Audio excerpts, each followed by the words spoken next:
Welcome back to On the Money with Ryan Wheelis, helping you redefine retirement.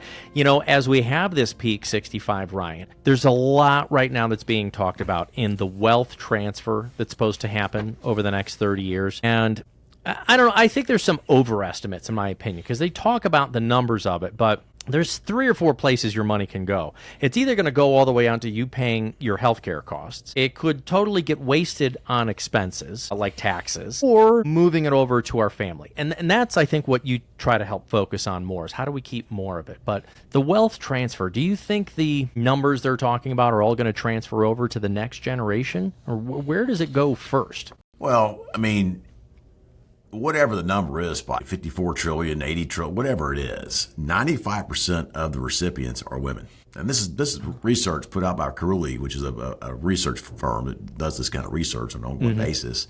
And that's shocking to me. 95% of the folks that will be controlling the wealth in the U.S. will be women. And that's starting like right now, going all the way through the next 20 years.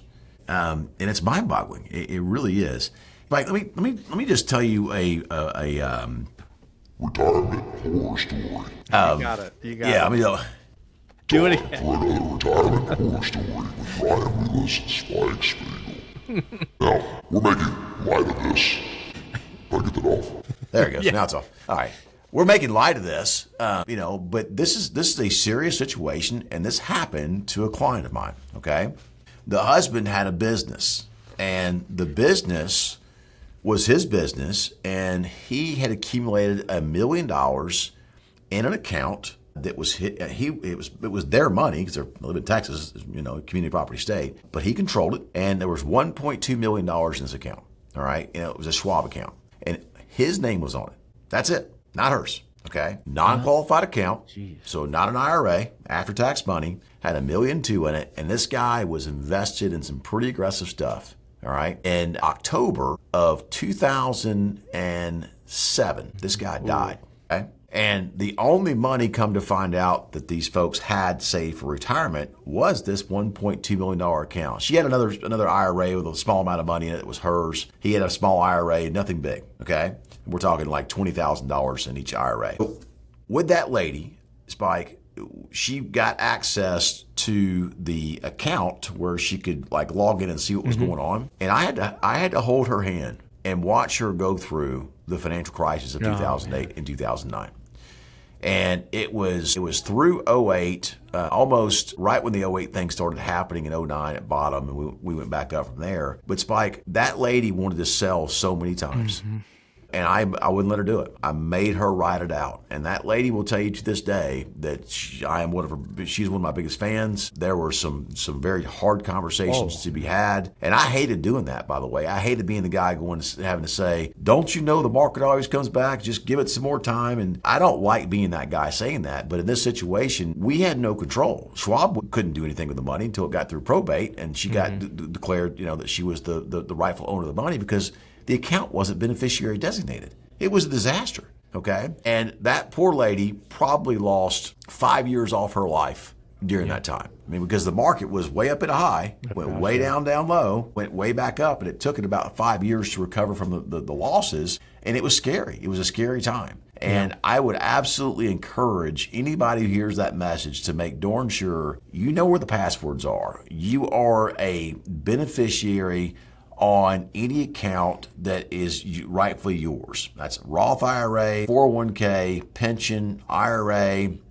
529 plans, by the way. All right, it's another one that gets overlooked sometimes. In addition to that, any after-tax money accounts to where they're non-beneficiary designated, all of those things can be set up as a transfer on death account. All of mine are, okay? And that little factoid right there can help save a tremendous amount of heartache and stress for people in a big way. And that tip alone, just please don't assume the marriage is going to send all of the assets directly over to you. And even if you're married, even if you're married with a will, if your name's not on that account and you call Charles Schwab and try to transfer that account, they're not being mean. Legally, they can't do it because it's not your money. It might be your money through marital right, but it's not left to you in the form of a beneficiary designation, which is the only thing that matters at these institutions when money is being moved in the form of transferring to another individual due to death.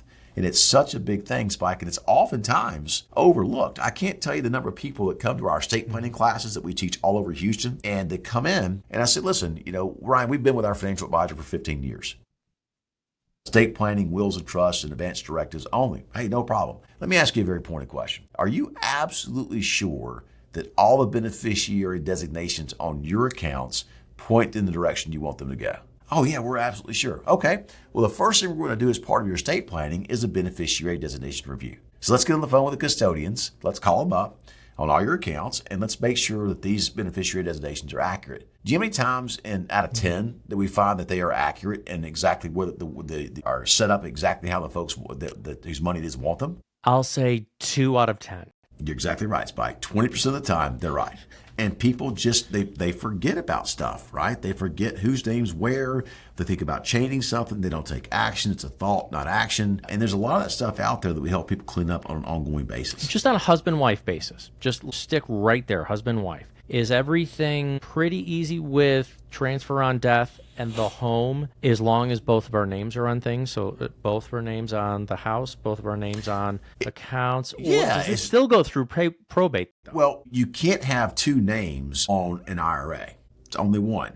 IRA stands for individual retirement account. A 401k falls under the same guideline. A Roth IRA falls under the same guideline. Now, if Callie and I we bank at Chase, all right, and so the assets we have at Chase, they're all joint accounts. Our Schwab account is a trust account, all right. So, but she's a trustee on the trust, and I'm a trustee on the trust, right? So all of our stuff set up, but has a joint checking account, for instance, and the husband dies, the wife has access to the money already.